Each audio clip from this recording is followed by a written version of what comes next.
This video is the first of two that will go over an entire start to finish complete bathroom reno that I did for the apartment in Varsity. I'll be covering basically every aspect of what it takes to completely remodel a bathroom, so be sure to use the chapters to look for what you're most interested in. I get that when you're watching the TV shows about taking this stuff off, they just come in with a sledgehammer and it's dramatic. But it's way easier to deal with half a chunk of wall than it is 3 bags full of broken tile and drywall. You might wonder why I bother to stop and clean up after a little bit of a section. It's 100% because walking on these chunks, for one, doesn't feel great, but for two, smooth tile on smooth tile is slippery as heck, and it would be really easy for me to step on one of those that's just stacked a little bit wrong and to go for a spill. To make it that I can just be a little bit less thoughtful about foot positioning, we take a minute to clean up between chunks.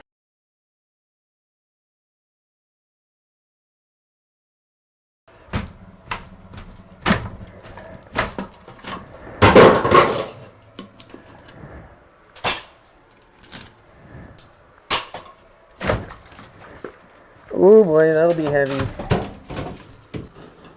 Urgh.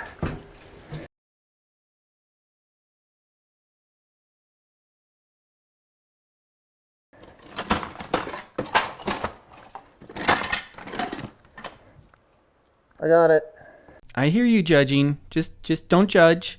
Everyone's got a mess of tools. Okay, so they just had a ledge here. That's fine. This bit doesn't really contribute too much to the video other than to show that yes, I can remove a steel tub on my own. Well, this bottom section is a horrible mess. You guys might be able to see it. There's a lot of terrible texture here. There's a bunch of punch holes. There's a bunch of patching. Just a lot of bad. It's going to cost a bit more, but getting this piece out will be an easier repair than trying to sand it and patch it and sand it and patch it. It was a little bit of a chore having to remove the light and then work around the box and then remove the drywall and then also remove more drywall and then also clean all up that mess and then dig up the floor. But at the end of this, I had all the demolition done and I'm okay with that. When you're going to be tiling a bathtub, it doesn't matter nearly as much if you're just doing one of those plastic inserts, PVC inserts, vinyl inserts, whatever inserts. But if you're actually going to put up a wall and put up thinset and put up tile, you want to have really flat, ideally plumb, though in this one I'm not going to fuss plumb quite as much, but you want really flat, ideally plumb, and preferably really square corners. So we got a little bit of a rock here, and that's not great. That's this one being further into the wall that way than these ones are. One of the ways we can address unlevel is by planing down the high points. So if we've got somewhere in the middle, this is just way too high and the level's rocking like this, we can come along with the power planer and zip that down a fair amount, really as much as we want to until it's flat. The other things that we can do are, if we have one that's just way too inset, we can go and get another stud, sister it up, bring it out till it is flat with everything else. So we've got a few options and we're gonna get going on that. I've always been a big advocate of really getting a good understanding of what you're doing and why you're doing it. So when you come into a situation where your 4-foot level is too long and your 2-foot level is too short, what can you do? Well, you don't need level, you need straight. So I have this that still has my factory edge along here. So what I'm going to do is go and zip off 2 inches from the end, and then I have got a straight edge that I can use to evaluate this section of wall. And it will work for over here as well. Get an understanding and you can come up with things that will make your life easier, though they really should make 3-foot and 5-foot levels. Because now I can tell that this guy is a little bit proud. All the way up. If I was going to be doing a lot of tiling, I'd be awfully tempted to pick up some 2x4 LVLs to use to pull the back wall of any showers or tubs out just a little bit. In a lot of cases, this one especially, it would have been a lot faster and easier to slap a few new studs on that you know are straight and just get to work. Planing and checking takes a long time. And that's actually what I ended up doing for my Haysboro shower too. So if it works there, it's gonna work everywhere. We are pretty good there. I'm gonna go and zip off the bottom end of this because down below here, there's gonna be a bathtub anyway. And my twist or my curve is just right at the end. So if I get this bottom bit off and keep it up higher, it should end up being straight enough for what I need to do. I wanted a couple of new ceiling lights in the bathroom to brighten it up. I had attic access, so cutting these in was really easy. There are so many ways to install tubs. Some manufacturers, like a thin-set bed, some, like the one that I pulled out, already have a styrofoam support attached. The one that I bought had clean and straight enough under edges that putting these supports in made the install a lot easier. I've also worked with tubs that were too rounded underneath for that to work. Today I get to start trying to install the bathtub, and by start I mean hopefully actually fully install the bathtub, but we'll see how far we get, because plumbing just kind of goes like that, and so does this past week for me.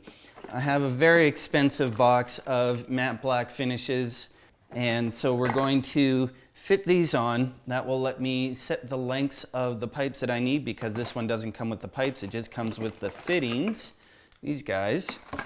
That'll let me set the lengths of those pipes. Then I can measure based off of wherever the T ends up. This guy, the Sanity, it's gonna end up somewhere around like that. I can find out wherever that ends up, and then I can go and adjust the drain to fit. Then I can take everything off of the tub, move the tub over, try to get it level and plumb all that, and make sure that it will line up with the drain. So that's gonna be today. We're gonna have some fun. So there we go. Now we're inside. And the question is, can we cheese that like that? And I think we probably can. And with a bit of glue and a little bit of wiggle, I think we'll be okay there. Because right now, the tub is sitting on top of extra 2x4s here, and we're almost in contact. So we definitely need to get that a fair bit lower. Most YouTube videos out there assume you either have enough underfloor access or behind the wall access to make your life easier. It sure makes those videos easier. Not a lot of them really deal with the situation where you don't have access from those places. If I ever come up with an actual system to get this to work, I'll definitely let you know. I end up doing a lot of trial and error. When you're installing the bathtub, expect to need to lift it in and take it out several times. This is one of those things where you don't trust the measurements, you trust the fit. Oh, can we cheese that? Is that close enough to be cheesed? We might be able to cheese that. To get a little bit of mortar under the feet of the tub, I cut a short slit in the wall behind the tub and just kind of scooted it in there. I did also get a little under the front edge of the tub. I didn't want to level the whole bathroom floor, so this was my solution. And if we got a tiny little bit of scratches on the bottom, as long as we clean them out so they don't have gray in them, no one will notice. Whether you put your blocking in before or after fitting your tub doesn't really matter a whole heck of a lot. I chose to do it after for this one because it's easy enough to tow in some screws, and I wanted the extra space to work the tub into position. I ripped some 2x4s down to furrow out that wall to line up with the tub. Reading manuals is for people who don't want to redo their work later. This is one of the other really nice things about PEX, is once these clamps are on, you can put them under a little bit. Like I've got a 1/4 inch of space between my backer board here and my drop here, and that is not a problem for even this short amount of PEX.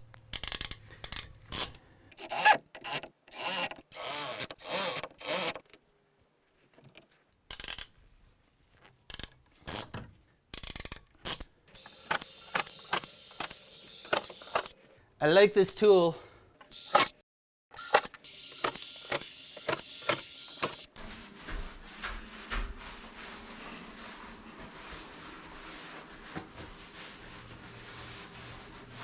Well, yay bathroom. Gonna be starting my Redgard in the shower here today, but it's very expensive, so I don't want to waste material. I'm not really worried about Redgarding all the way up to the top because you're not hosing water up to the ceiling. And I'm also not worried about too much outside of the tub. So I've measured roughly about where the tub ends, and I'm just drawing a line so that I can Redgard up to about here, and that will get me pretty good protection. I'm going to tile past it so we can cover this gap and make it look nice and pretty, but this will give me the area I need to waterproof. All right, Redgarding time. When I do Redgard, I like to start in the corners with a little chip brush. They do want a thicker application in the corners, so that's what I do. Corners are where everyone seems to get concerned about things. So I put it on fairly generously, but I still wipe it down so that it's not chunky. It doesn't dry properly if you apply it too thick. This is a 2-coat process, but it's basically foolproof, which is great for me. And it's a lot cheaper than Schluter, which is also great for me. It's cheaper than any of the foam board options. Now, like I mentioned before, but I'll draw more attention to, I'm not going all the way to the ceiling. If you're getting enough water on your ceiling that you are concerned about waterproofing it, you got other issues going on that you should address first. Now, that said, that's for a shower. This shower in particular is going to only have a curtain rod, or at best a glass door that doesn't go all the way to the ceiling. If you are building something that does go all the way to the ceiling, like I did in my last shower, videos linked below, you are going to want to waterproof the ceiling, because you are going to be tiling the ceiling. Is using the respirator necessary? I would have to check the instructions. I checked the safety sheet and it says, may cause respiratory tract irritation. This product contains crystalline silica. Prolonged or repeated inhalation of respirable crystalline silica from this product can cause silicosis, a serious, disabling, and fatal lung disease. It also says respiratory protection. A NIOSH-approved respirator or fitting face piece such as N95 is recommended in poorly ventilated areas when permissible exposure limits may be exceeded. So in a room like this, I definitely say wear a respirator. If you like to live dangerously or without lungs, the choice is yours. You know, the way that I look at this stuff is it's a matter of scale and exposure, right? Even when it comes to just straight up asbestos, it's not like you get exposed to asbestos once and now you have cancer. It's a lot of random, a lot of genetics, and a lot of just exposure. So the more you expose yourself to things that might be bad for you, even if they're not documented to be bad for you, the more chance you have of something bad happening to you. I don't know if it's toxic, but it do stink pretty good. We should get with the chip brush around the fixtures because that's just a little awkward. So I have some hopefully you'll find it interesting, some at least different thoughts on what's actually required when it comes to waterproofing a shower. When I took the shower that was in here out, it had no waterproofing at all. It had tile on regular drywall, and that was it. I don't even know if the drywall was primed. I don't care if the drywall was primed. I primed mine because priming things makes stuff stick better, and I'm putting sticky stuff on, so make the sticky stuff stick good. That shower that I took out of here had absolutely zero water damage. It was very old, it was very used, and it was totally fine to keep using if you like that kind of style. So when I'm looking at waterproofing a shower, you know, I am doing the Redgard, and we are making sure we get our screws covered. There's some slop in there, and we're going to go through the steps and we're going to do the things. But every video that I've ever seen, and YouTube is my source for knowledge on any of this stuff because I don't know anyone who's actually here to talk to you about it, every time they post this shower failed video, it's in a bottom lower corner, and it's usually where they did not have proper slope for drainage. Now, in my shower, I don't have lower corners. I have a bathtub. My bathtub is nice and leveled, so anything that comes down here is going to hit this, going to go down there, going to go in the drain. And that's how the water's going to flow. It's not going to wick back up. It's not going to hang out in the corner, and even if it does, it's hanging out on plastic. This amount of waterproof on the walls, for most of the times, for most of the cases, especially in this case where you are expecting the moisture vapor to be getting out because you're not, blasting up all the way to the ceiling. You're not creating a hot box situation. This is just a basic shower that you're going to be taking your showers in. But even if you do decide you want to point the shower head at a wall and let it run for 24 hours a day kind of thing, the towels that I'm going to use are going to have very thin grout lines, and they are going to have grout in them. And yes, I know grout is not technically waterproof and towels are not technically waterproofing, but the amount of moisture that's going to get through the amount of grout that's going to get put on here is going to be basically immeasurable. Now, I'm sure this will trigger some of the people on the YouTube to hear me say this, but reality is, if your slopes are okay and you don't have any goofy corners where stuff is going to pool, you're probably going to be just fine. But I will still go and do the work of put the Redgard on. It's still going to get 2 coats, and we're just not going to go all the way up to the ceiling because that's excessive, and we're not going to be fussing over, oh, it needs Schluter and Vitras and all the things. So that's my take on waterproofing a shower, especially a basic one. If you want to see where I do go over the top more with leather shower, I definitely went all over the top with the last shower build I did. But at least this way we get 2 coats of Redgard on. The shower will be ready for tile. I've known this toilet isn't sitting level since I bought the place. Some people say just use toilet chimps to solve that, but I don't, because it creates pressure points and leaves ugly looking gaps. In Canada, we generally don't caulk the bottom of a toilet. So I pulled the toilet, ground the concrete flat, and reinstalled. Part of that reinstall was dealing with the lead drain pipe. I've never dealt with that before, but it was actually pretty fun to do something new and totally different. I attached a brass flange to the concrete and then connected the flange to the lead pipe just using a whole bunch of solder. We're going to start tiling the shower today. We're going to start with the back wall because it's really easy. And the first thing I'm going to do is peel the plastic off the tub because I've left it on to protect from all the things, and now that gets to come off, except I want to have my gloves on because this stuff is going to be pretty dusty. Twitch chat asks, could I have just left this so I don't mortar the tub? I wanted to make sure it was out from this edge, especially because I'm going to be putting thinset over that, and I don't want to have to try to cut and fuss this stuff out after. I do have a drop cloth that I'll be putting in, so we'll still be taking care of the tub. Got to make sure there are no crumbs in the tub before putting the drop cloth in. And now I can stand in here without any concerns, or sitting here. The first thing I want to do is check how level the back is. I'm going to use my spirit level, and I'm going to get my laser out. And this looks pretty darn good. So our ceiling is maybe a 1/4 inch out of level. And we're going to be dealing with that with spacing and with potentially some cuts.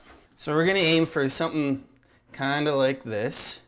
I also want to see how plumb this wall is, because if this wall is plumb enough, then we can work starting in this corner and just go. I didn't have a specific layout plan for this, so I spent some time trying to come up with something that would have a little bit of interest and draw less attention to the unlevel ceiling. By putting a strip through the middle, the top layer of tiles would be the ones that would get cut, and they would be cut to mostly full height. It's harder to see length changes in longer tiles than it is in shorter ones. I'm also bringing in my bag of leftover wedges because we're going to do everything based off the laser and not based off the tub. So we'll start with just using the spacers to get the tile off the tub, but we're going to make sure the first row is exactly perfectly level using the laser. And so we might need to use these to creep them up or down just a little bit here or there. After the first row is perfectly level, then the second row just stacks on top and we only have to use these. I have an old tile trowel. I don't know what size because the label got rubbed off. We're going to try this to see if we can get enough material on the wall so we don't have to back butter these things. I also got this other one, which is a square notch, which might or might not put more material on than this one. So we'll keep this one in here. How do I hide the gap? What gap? Well, it's going to be, so like if the tub is off, I did check it, it's pretty darn level. If it's off, it's going to be by less than 1/8 of an inch. And that'll disappear with caulk and grout. We'll do a quick peek in here. A lot of YouTubers will say, oh, just mix it till it's a peanut butter consistency. And something to remember with this is there's always a little bit of flexibility in how runny and how dry you make your mix. If it's more runny, it's easier to spread, but harder to control. If it's more dry, it's harder to spread, but easier to control. You'll get used to it if you're doing much of this. Otherwise, just kind of go with what the bag says. If it feels like it's too hard to control, add some more to dry it up a little bit, but only do very little bits at a time because the mixture consistency changes really quick. If it's too stiff and you can't get it on the wall easily, add a little bit more water and mix it up some more.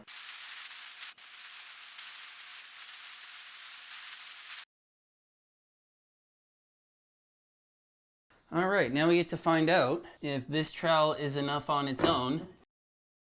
And I'm thinking that's probably not enough. If we do that and then we back butter the tile, is it enough?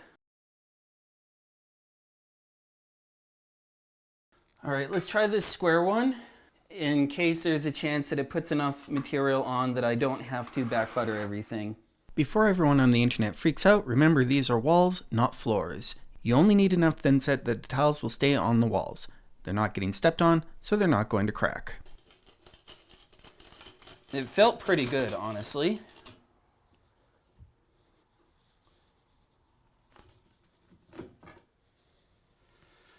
%60? The final tile install is great for time-lapse, but I will point out a few things. First, I did start back buttering everything. It sucks that I had to, but there it is. Second, I used the laser to line everything up perfectly, which meant a lot of up and down adjusting the laser every 3 or 4 tiles. That added a lot of time, and I might look into getting one of those remote controlled laser adjusters for the next time I do a shower. I wish anyone had ever done a side-by-side comparison of the main brands that are releasing those things, or that I could afford to do that. I think I could have a lot of fun with a video like that. Third, you'll notice at the top that because the tiles are almost full length, the difference, although still visible, is much less apparent, and it'll all but disappear when I grout it. Finally, we end with some cleanup. That's it for part 1 of this bathroom reno. Part 2 is coming soon.